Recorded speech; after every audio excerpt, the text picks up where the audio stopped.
ഭക്തിനിർഭരമായ ചടങ്ങുകളോടെ ചുനങ്ങാട് പെരുങ്കുറിശി മഹാദേവ ക്ഷേത്രത്തിൽ നടന്നുവരുന്ന ഭാഗവത സപ്താഹ യജ്ഞത്തിന്റെ 3-ാം ദിവസം വിശ്വാസികൾക്ക് ആത്മീയ വിരുന്നായി.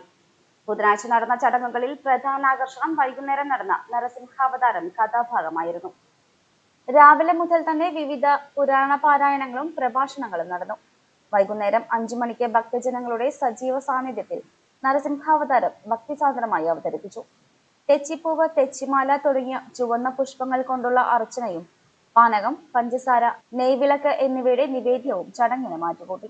യജ്ഞത്തിന്റെ ഭാഗമായി പ്രസാദകൂട്ടുമുണ്ടായിരുന്നു. രാത്രി 7 മണിക്ക് ചുരങ്ങാട് തുലോക നൃത്തസംഘം അവതരിപ്പിച്ച നൃത്തനൃത്യങ്ങൾ അരങ്ങേറി. നാടിന്റെ നാനാഭാഗങ്ങളിൽ നിന്നും നിരവധി ഭക്തരാണ് സപ്താഹ ചടങ്ങുകളിലെത്തിയത്.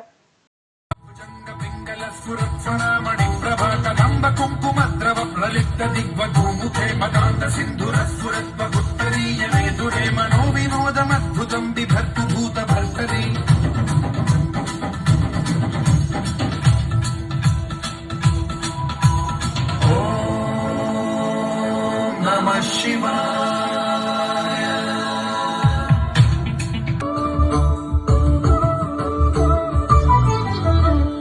Omkarakaram Mahamuktirumam Bhajeham Bhajeham Namami.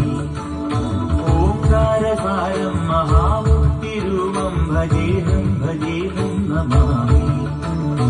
Agaminnumayyende Manimandiram നിലവെന്നുമയ്യന്റെ പടിപൂജനം പ്രകൃതി ശിവനോട് ചേർന്നവരുമഴകാർന്നിടം സുന്ദരം മന്ദിരം സുരസമ്മതം കരിമുഖ സോദര രൂപം എളിയുന്നു മുക്തിയുടെ അതിരാകും 18-ാം പടിയിൽ തൊഴുകയുമായി നിന്നു ദേവനെ കണി കാണമയ്യന്നയ്യ നിന്റെ നാമം പാടിടുന്ന ഭക്തനെ മന്ദസ്മിതമോടെ നിന്റെ അരികിൽ ശബരിമലയിലും എന്റെ മനസ്സിലും വാഴുന്നു.